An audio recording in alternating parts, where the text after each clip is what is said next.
Hello everybody. It's been a little while. I've been very busy doing a bunch of things. We've also been held up a lot with the weather. Well, it's a beautiful day today again, but it starts out and then halfway through the day there's storms and everything gets wet down and the boat doesn't dry out. So it's been like this for the last 2 weeks anyway. So the last time we got a paint was last week. Actually it was last Friday, sorry, I stand corrected.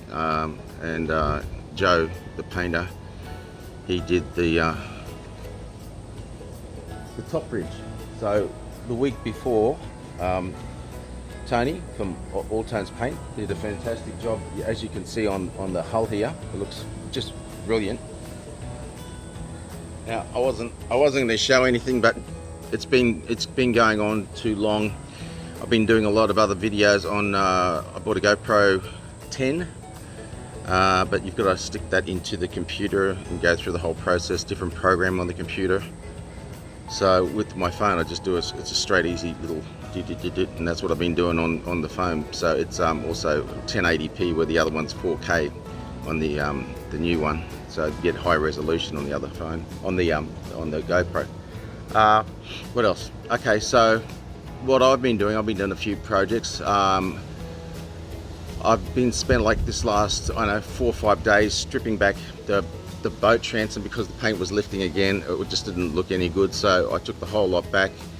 Multiple coats of paint stripper and scraping and water gurney blasters and stuff like that. A few tools are broken. The compressor broke down, the big compressor. A mate of mine, Kim, gave me 6 months ago. That broke down. I took that back to Total Tools. They have to send that away. It takes 3 weeks to get sent away. And then what else broke? Something else broke. Anyway, tools always break, and then I've got to buy some more new tools so to do for different jobs. So I've invested into a polisher to do some stainless steel polishing, because there's a lot of stainless steel polishing, and it's like one of those big buffing type ones. It's got the big rotating wheel I'll show you shortly. And the other thing I've bought is all online stuff. I know the one I got actually yesterday was from Super Cheap, and a very nice bloke. I met ex-Navy bloke the other day working for one of these other large companies. I won't say who or where, what, but Tim, his name was, and he spent 20 years. He's a chief P-rate electrician, and we're going to hook up. He and his brother is going to come over sometime and have a look. And then I met another really nice guy called Tim last week, who is a stainless and alloy welder, industrial welder. So he's coming, I think, tomorrow morning, and we're going to have a good chat and look at possibly doing something with all of my alloy posts there. We want to make a hard bimini with that as well too. So that I've been really, sort of blessed, I say, with meeting some really positive and good people. And Ray from Southern Seas Marines has been sorting out some issues as well, some items for me as well too. I've decided to go, rather than the two small helm stations, we've decided to go with a small helm and driver inside the boat for like when you're cruising along, foul weather or whatever. And outside the boat we're going to go with a proper Jeffer helm. It was a Danish company one. I wrote 4 letters to the company, they didn't respond, so you get that. Some companies will respond, come to help, like Danny Mart or Echo Pilot, B&G through very, very graciously gave me, looked after me through Ray at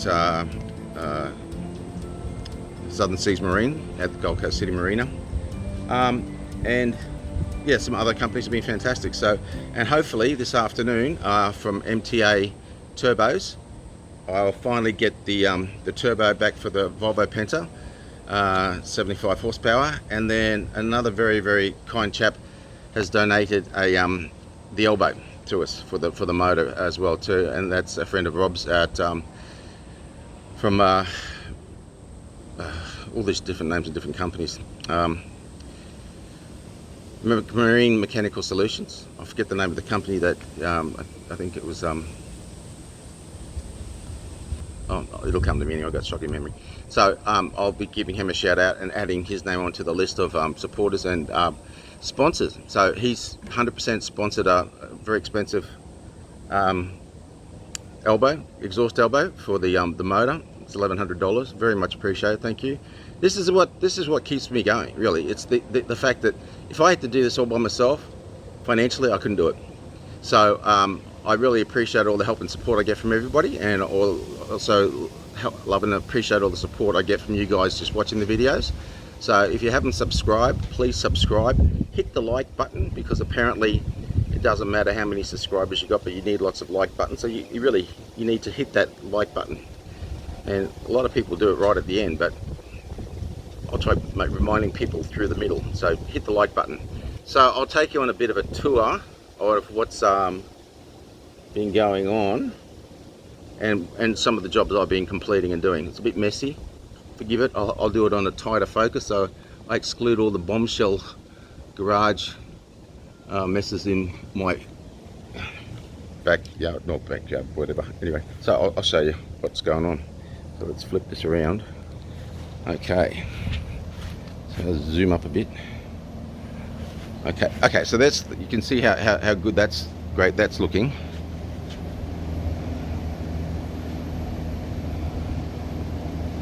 So out or back.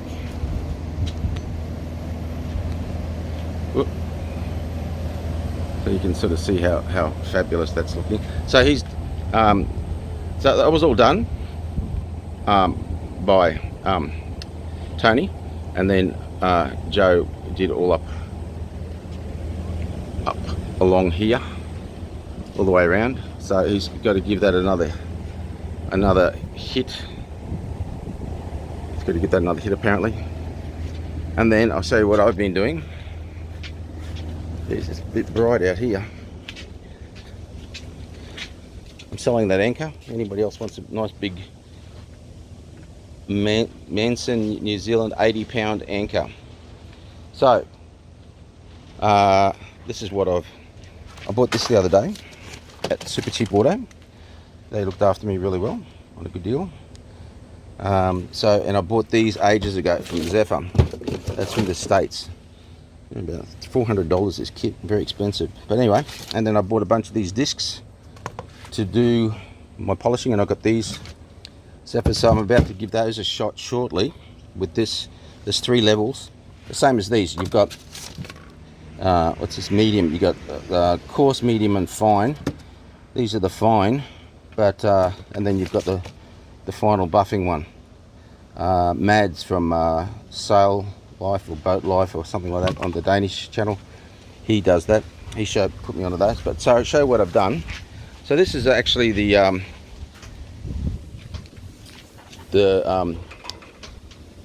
swim platform transom that was like completely wiped before, and actually you can still see some of the residue, the old purple paint that was inside it.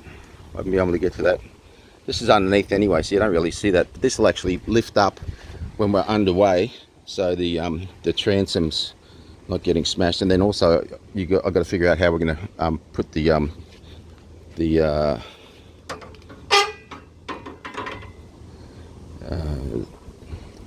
boat, the tender. So it's come up a fair bit. I think I used it was a bit harsh the first lot, so I have to polish this out a bit more, a bit finer. And then also I mentioned there's a dip up there at the entrance of the boat. I'll take you up there and just show you quickly. So today is just a bit of a rehash. Look how beautiful that, gorgeous. See, this has had 3 coats.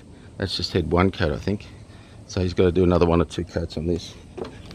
So basically at the front down there, where that goes down into the chart cabin, whatever they call it, there's a dip there in the floor. When they welded, sort of buckled down. So the other day Matthew and I were trying to use a jack to lift it up, but it didn't work. So we came up with a solution to I cut out some plywood. I found a bit of plywood left over from the boat, and I cut a template out of cardboard. That'll be in another video anyway. And then, well, there's the template lying on the floor. Yeah, this is what I've been doing. This is my little work table in the sun. It's all. Oh, there you go. Look. It's got about 7 or 8 coats of paint on it now. It's looking very good, and it could probably do with another 2 coats. I might just use the rest of that up.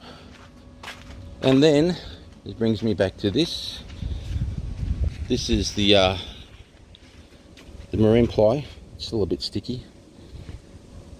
As you can see there, it's stinky. So that's all soaking in. So I'm going to give that another 3 or 4 coats of epoxy over the next couple of days. Let that all soak in. Probably the next 2 days. Soak in. And then I'm going to get a whole bunch of epoxy filler and fill up the bottom section. Drop that in. Let that go offset. And then I'm going to glass the top in. Fiberglass it, and then put a bit of a little edge on it, and then we can use some filler and just pack that up and have a little sort of running area running back from the door of the boat, so there won't be any more water pooling in the front there. So and this is very messy. This is all paper that's left over from surrounding the boat. And I bought this tent, but the wind's having the better of it, and it's just full of UVs, just killing it completely. And under there's all my bits and pieces from the boat.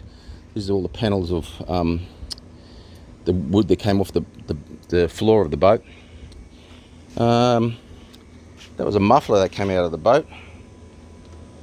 And that was one of the boxes that came down out of the battery bay, the engine bay. So yeah, there's lots of things happening, small jobs, lots of little small jobs, and that's where we stand at the moment. So yeah, no, it's all getting there. Oh, had a really good meeting also. I'll throw that clip in as well too at the end here, with David from Rapid Marine Wraps.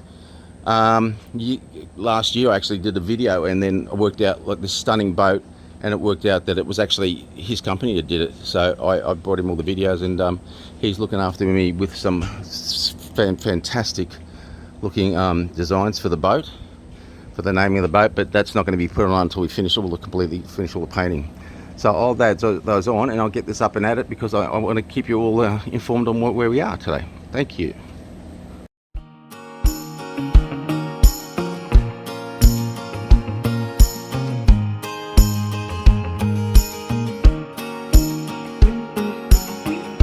Have I really been so crazy to think your love was mine,